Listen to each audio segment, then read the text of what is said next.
بسم اللہ الرحمن الرحیم۔ ناظرین کرام السلام علیکم ورحمۃ اللہ تعالی وبرکاتہ۔ تورات پر عمل کا عہد پورا نہ کرنے پر بنی اسرائیل پر سختی۔ اللہ تعالیٰ نے بنی اسرائیل سے یہ عہد بھی لیا تھا کہ وہ تورات کو مانیں گے اور اس پر عمل کریں گے، لیکن انہوں نے عہد پورا کرنے کی بجائے احکام تورات کو بوجھ سمجھ کر قبول کرنے سے انکار کر دیا، حالانکہ انہوں نے خود بڑی التجا کر کے حضرت موسیٰ علیہ السلام سے ایسی آسمانی کتاب کی درخواست کی تھی کہ جس میں قوانین شریعت اور آئین عبادت مفصل مذکور ہوں، اور حضرت موسیٰ علیہ السلام نے ان سے بار بار اسے قبول کرنے اور اس پر عمل کرنے کا عہد لیا تھا، اور وہ جب کتاب عطا ہوئی تو انہوں نے اسے قبول کرنے سے انکار کر دیا اور اپنا عہد پورا نہ کیا۔ جب بنی اسرائیل نے اللہ تعالیٰ سے کیا ہوا عہد توڑا تو اللہ تعالیٰ کے حکم سے حضرت جبریل علیہ السلام نے ایک پہاڑ جس کی مقدار لمبائی چوڑائی میں ان کے لشکر کے برابر تھی اٹھا کر سائبان کی طرح ان کے سروں کے قریب کر دیا، اور ان سے کہا گیا کہ تورات کے احکام قبول کرو ورنہ یہ تم پر گرا دیا جائے گا۔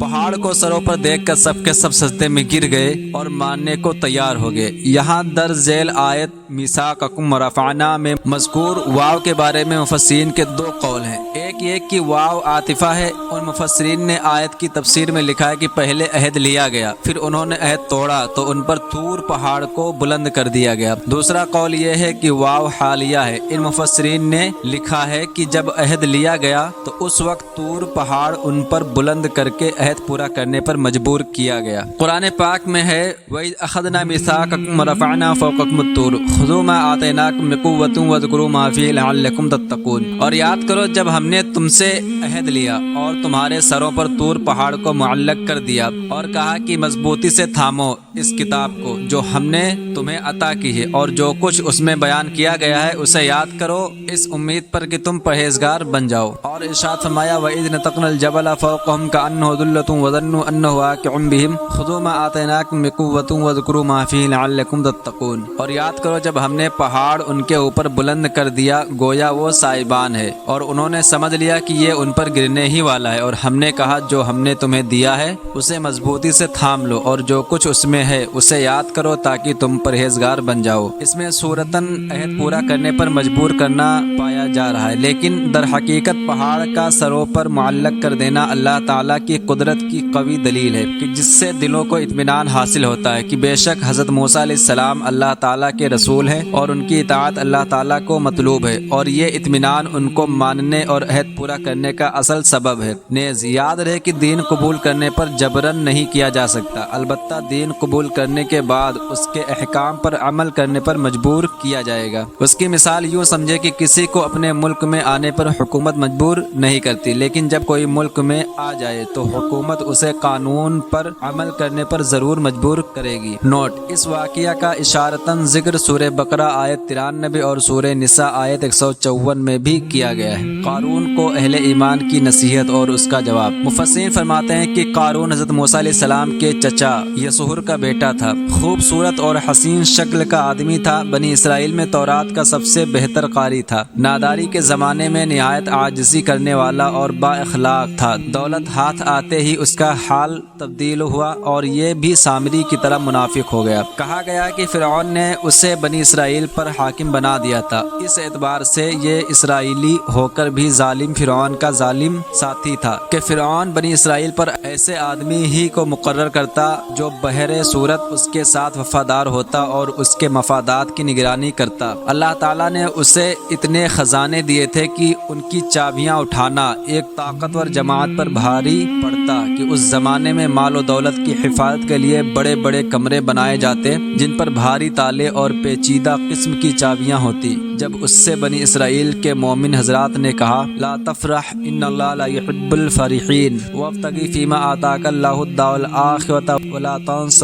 نصیبک من الدنیا واحسن کما احسن اللہ الیک ولا تبغ الفساد فی الارض ان اللہ لا يحب المفسدین۔ اتراؤ نہیں، بے شک اللہ اترانے والوں کو پسند نہیں کرتا، اور جو مال تجھے اللہ نے دیا ہے اس کے ذریعے آخرت کا گھر طلب کر اور دنیا سے اپنا حصہ نہ بھول، اور اور احسان کر جیسا اللہ نے تجھ پر احسان کیا، اور زمین میں فساد نہ کر، بے شک اللہ فسادیوں کو پسند نہیں کرتا۔ تو قارون نے انہیں جواب دیتے ہوئے کہا انما اوتیتہ علی علم عندی، یہ تو مجھے ایک علم کی بنا پر ملا ہے جو میرے پاس ہے۔ اس علم سے مراد کیا ہے؟ اس کے بارے میں مفسرین کا ایک قول یہ ہے کہ اس سے تورات کا علم مراد ہے، ایک قول یہ ہے کہ اس سے علم کیمیا مراد ہے جو قارون نے حضرت موسیٰ علیہ السلام سے حاصل کیا تھا، اور اس کے ذریعے سے وہ ایک نرم دھات رانگ کو چاندی اور تانبے کو سونا بنا لیتا تھا۔ ایک قول یہ ہے کہ اس سے تجارت، زراعت اور پیشوں کا علم مراد ہے، یعنی کاروباری اور معاشی سوجھ بوجھ۔ قارون کا خیال تھا کہ چونکہ میرے پاس علم،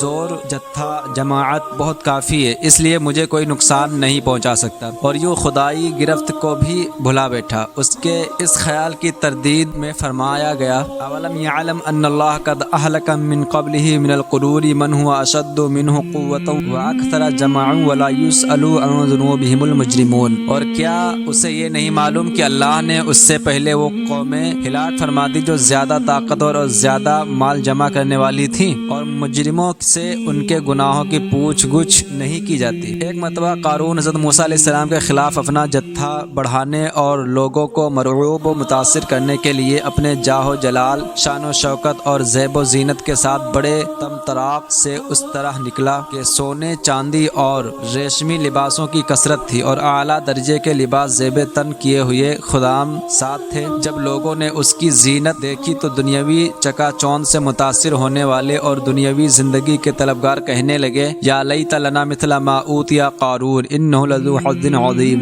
اے کاش ہمیں بھی ایسا مل جاتا جیسا قارون کو ملا، بے شک یہ بڑے نصیب والا ہے۔ یہ وہی کیفیت ہے جو آج بھی مالدار اور خوشحال لوگوں کو دیکھ کر دنیا کے طلبگاروں کے دلوں میں پیدا ہوتی ہے، اور وہ آہیں بھرتے، حسرتوں میں جلتے اور آرزویں پالتے نظر آتے ہیں کہ ہائے فلاں کتنا خوش نصیب ہے کہ اتنی گاڑیوں بنگلوں کا مالک ہے، اے کاش کہ ہمارا بھی اس جیسا نصیب ہوتا۔ بنی اسرائیل کے جو علماء آخرت کے احوال کا علم رکھتے اور دنیا سے بے رغبت تھے، انہوں نے فریفتگان دنیا سے کہا تمہاری خرابی ہو، اللہ کا ثواب بہتر ہے اس آدمی کے لیے جو ایمان لائے اور اچھے کام کرے، اور یہ انہی کو دیا جائے گا جو صبر کرنے والے ہیں۔ وَإِلَكُمْ ثَوَابُ اللَّهِ خَيْرٌ لِمَنْ آمَنَ وَعَمِلَ صَالِحًا وَلَا يُلَقَّاهَا إِلَّا الصَّابِرُونَ۔ کوئی شک نہیں کہ دنیا داروں کی دنیاوی آسائش پر للچانا اور دنیا کی طلب و تمنا میں بے قرار ہو جانا غافل لوگوں کا کام ہے، جبکہ خشیت الہی رکھنے والے ربانی علماء دنیا سے بے رغبت، آخرت کے طلبگار اور رضائے الہی کی امید رکھتے ہوئے نیکیاں کرتے اور گناہوں سے باز رہتے ہیں، اور اس کے ساتھ دوسروں کو بھی دنیا کے عیش و عشرت کے حصول کی تمنا کرنے کی بجائے اخروی ثواب پانے کے لیے کوششیں کرنے کی طرف راغب کرتے ہیں۔ قارون اور اس کے گھر کو زمین میں دھسانے کا واقعہ سیرت و واقعات بیان کرنے والے علماء نے یہ ذکر کیا ہے کہ حضرت موسیٰ علیہ السلام نے بنی اسرائیل کو دریا کے پار لے جانے کے بعد قربانیوں کا انتظام حضرت ہارون علیہ السلام کے سپرد کر دیا۔ بنی اسرائیل اپنی قربانیاں حضرت ہارون علیہ السلام کے پاس لاتے اور وہ ان قربانیوں کو مذبح میں رکھتے، یعنی ذبح کرنے والی جگہ پر رکھتے جہاں آسمان سے آگ اتر کر انہیں کھا لیتی۔ قارون کو حضرت ہارون علیہ السلام کے اس منصب پر حسد ہوا اور اس نے حضرت موسیٰ علیہ السلام سے کہا رسالت تو آپ کی ہوئی اور قربانی کی سرداری حضرت ہارون علیہ السلام کی، میں کچھ بھی نہ رہا، حالانکہ میں تورات کا بہترین قاری ہوں، میں اس پر صبر نہیں کر سکتا۔ حضرت موسیٰ علیہ السلام نے فرمایا یہ منصب حضرت ہارون علیہ السلام کو میں نے خود سے نہیں دیا بلکہ اللہ تعالیٰ کے حکم سے دیا ہے۔ قارون نے کہا خدا کی قسم میں آپ کی تصدیق نہ کروں گا جب تک آپ مجھے اس بات کا ثبوت نہ دکھا دیں۔ اس کی بات سن کر حضرت موسیٰ علیہ السلام نے بنی اسرائیل کے سرداروں کو جمع کیا اور ان سے فرمایا اپنی لاٹھیاں لے آؤ۔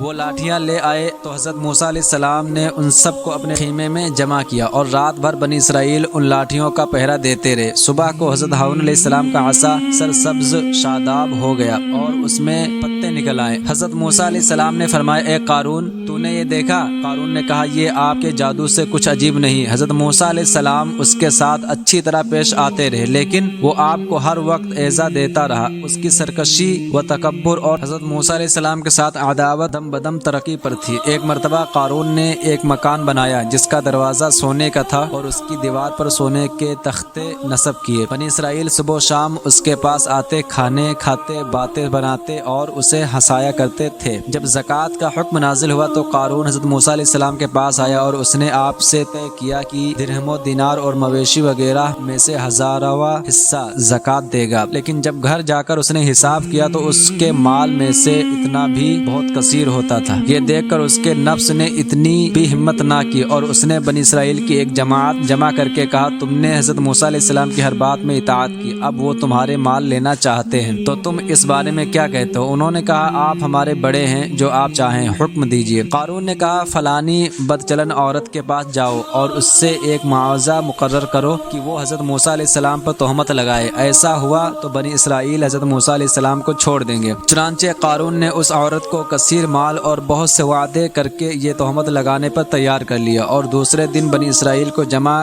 کر کے حضرت موسیٰ علیہ السلام کے پاس آیا اور کہنے لگا، بنی اسرائیل آپ کا انتظار کر رہے ہیں کہ آپ انہیں واعظ و نصیحت فرمائے۔ حضرت موسیٰ علیہ السلام تشریف لائے اور بنی اسرائیل میں کھڑے ہو کر آپ نے فرمایا، اے بنی اسرائیل، جو چوری کرے گا اس کے ہاتھ کاٹے جائیں گے، جو بہتان لگائے گا اسے 80 کوڑے لگائے جائیں گے، اور جو زنا کرے گا اس کی بیوی نہیں ہے تو اسے 100 کوڑے مارے جائیں گے، اور اگر بیوی ہے تو اس کو سنگسار کیا جائے گا یہاں تک کہ مر جائے۔ یہ سن کر قارون کہنے لگا، یہ حکم سب کے لیے ہے، خواہ آپ ہی ہو۔ حضرت موسیٰ علیہ السلام نے فرمایا، خواہ میں ہی کیوں نہ ہو۔ قارون نے کہا، بنی اسرائیل کا خیال ہے کہ آپ نے فلاں بدکار عورت کے ساتھ بدکاری کی ہے۔ حضرت موسیٰ علیہ السلام نے فرمایا، اسے بلاؤ۔ وہ آئی تو آپ علیہ السلام نے فرمایا، اس کی قسم جس نے بنی اسرائیل کے لیے دریا پھاڑا اور اس میں راستے بنائے اور تورات نازل کی، تو جو بات سچ ہے وہ کہہ دے۔ وہ عورت ڈر گئی اور اللہ تعالیٰ کے رسول پر بہتان لگا کر انہیں ایذا دینے کی جرت اسے نہ ہوئی، اور اس نے اپنے دل میں کہا کہ اس سے توبہ کرنا بہتر ہے، اور حضرت موسیٰ علیہ السلام سے عرض کی، جو کچھ قارون کہلانا چاہتا ہے اللہ تعالیٰ کی قسم یہ جھوٹ ہے، اور اس نے آپ پر تہمت لگانے کے بدلے میں میرے لیے کثیر مال